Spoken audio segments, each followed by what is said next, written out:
Bonjour et bienvenue pour ce second numéro de Un jour un comics extra, donc numéro 2, c'est marqué dessus.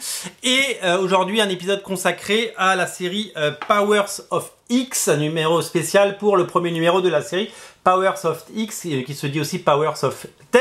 C'est la petite sœur de House of X dont on a parlé la semaine dernière. Les deux séries ont un dénominateur commun. C'est tout simplement la relance des X-Men par Jonathan Hickman. Il scénarise les deux séries. Vous connaissez le principe de l'émission Un jour un comics. C'est l'émission de référence VO qui vous présente les dernières nouveautés VO disponibles à la nouveauté sur originalcomics.fr. C'est une émission qui met en lumière un titre qui vient de sortir et qui prend le temps de vous en parler en détail, les créateurs, le contexte. Et bien entendu, vous le savez, avec mon avis, puisque j'ai eu le loisir et la chance de le lire. La semaine dernière est sorti House of X. J'ai absolument adoré cet épisode. Il est vraiment fascinant. C'est un petit peu l'équivalent du New X-Men de Grant Morrison. Une espèce de révolution dans la continuité, avec plein de nouvelles idées, plein de nouveaux apports et plein de nouvelles choses.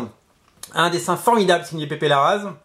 Un premier numéro enthousiasmant, un premier numéro vraiment bien travaillé et très chouette, qui prend son temps, qui pose les bases et qui nous donne envie d'en savoir plus. J'étais très curieux de découvrir Powers of 10 parce que je comprenais pas trop le concept quand je voyais les couvertures et je voulais pas trop en lire pour pas me spoiler et je voulais comprendre ce qui se passait. Jonathan Hickman nous a dit que les deux séries se lisaient dans l'ordre. Il faut savoir que donc pendant les 10 prochaines semaines, nous allons avoir un épisode de House of X, un épisode de Power of 10, un épisode de House of X. Donc je pensais que l'histoire allait se suivre et s'imbriquer. Elle s'imbrique pas trop pour le moment. Elle ne se suit pas non plus parce qu'on n'est pas du tout sur les mêmes histoires, tout simplement. Pas House of X pour le moment plante le décor, on va dire, et nous montre un petit peu où sont devenus nos mutants préférés. Avec, on n'est pas encore dans le vif du sujet, mais l'équipe de base que vous voyez sur cette couverture est mise en place. Xavier, Jean Grey, Magneto, Cyclope et Wolverine. On les voit à chacun, ils ont tous un temps d'antenne, on va dire. Et cette série, quand je regardais la couverture et les images, je me disais mais qu'est-ce qu'il y a Xavier, qu'est-ce que c'est que cette... c'est Illyana, c'est qui? Et là, c'est qui? C'est Diablo, on sait pas trop ce qui se passe. Et en fait, il faut le lire pour le comprendre et l'apprécier. Alors, c'est complexe comme du Jonathan Hickman, c'est exigeant, mais c'est bien, dans le bon sens du terme. Le dessin est magnifique, c'est signé Hervé Silva. Hervé Silva, c'est un petit peu le nouveau Stuart Timonen. Il a le talent, le fougue, le génie de Stuart Timonen. Il a un dessin qui se rapproche aussi beaucoup de celui de Pepe Larraz. C'est drôle de voir cette fausse rivalité, ils sont pas rivaux du tout, mais de voir que ces deux dessinateurs explosent au même moment, ça me fait penser un petit peu à l'époque où Carlos Pacheco est arrivé avec Salvador Larroca, toute cette génération de dessinateurs espagnols, et là on a une nouvelle génération, alors j'espère que Hervé Silva, je crois qu'il est brésilien si je dis pas de bêtises, mais peu importe, cette nouvelle génération d'auteurs qui se tirent la bourre pour être le meilleur et nous présenter les meilleures choses et travaillent sur les X-Men, et c'est ça qu'on aime. Pepe Larraz, c'est l'élégance, c'est le trait, et lui, Hervé Silva, c'est du X-Men comme on l'aime, voilà, c'est très beau, c'est très chouette, c'est très bien produit, et c'est tout ce qu'on aime. En fait, je vais vous spoiler un petit peu, donc ceux qui veulent pas savoir, vous quittez la pièce s'il vous plaît, je vous rappelle quand c'est fini. En fait, la première page nous plante le décor. Vous avez Xavier jeune, il y a 10 ans, Xavier maintenant avec son casque, et vous avez qu'est-ce qui va se passer donc dans 10 ans, dans 100 ans et dans 1000 ans. Et en fait, l'histoire se déroule. Donc l'histoire, le comics est assez épais, il y a une cinquantaine de pages sur les 4 époques, avec une dose de mystère. C'est-à-dire qu'on ne sait pas tout ce qui se passe, quoi. On ne comprend pas tout. J'ai pas tout compris, je dois vous le dire. Mais nous avons toutes les époques, notamment celle dépeintes dans House of X, c'est qui est donc maintenant l'époque présente. On est dans la continuité, voilà. C'est la continuité normale. Et on voyage d'époque en époque où on essaie de raccrocher les liens. Alors, l'histoire du temps, le voyage dans le temps chez les X-Men, ça a toujours existé.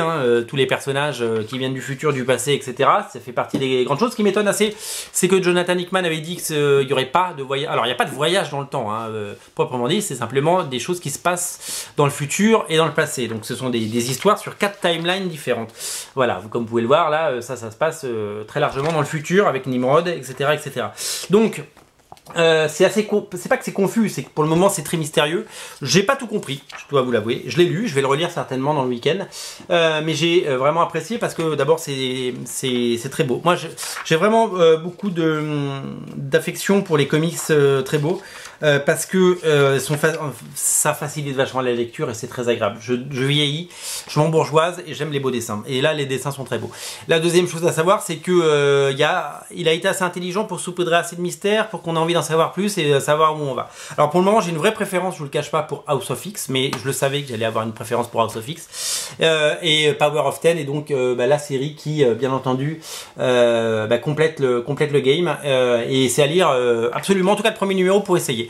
Il y a plein de variantes de cover, elles sont toutes à découvrir sur originalcomics.fr et je vous invite vraiment à craquer pour ces comics, d'autant que vous le savez, tout ça va découler au mois d'octobre sur la nouvelle série X-Men qui sortira, bien entendu, Jonathan Hickman, Lenny New au dessin, ça va être très joli, ça va être très très beau, voilà.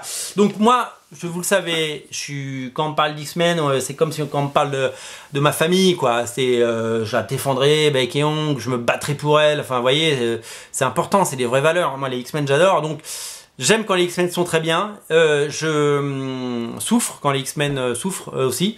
Comme je vous l'ai dit la semaine dernière, adoré House of X. J'ai trouvé ça vraiment très intéressant. J'espère ne pas être déçu par le second numéro, parce que tout peut arriver dans les comics.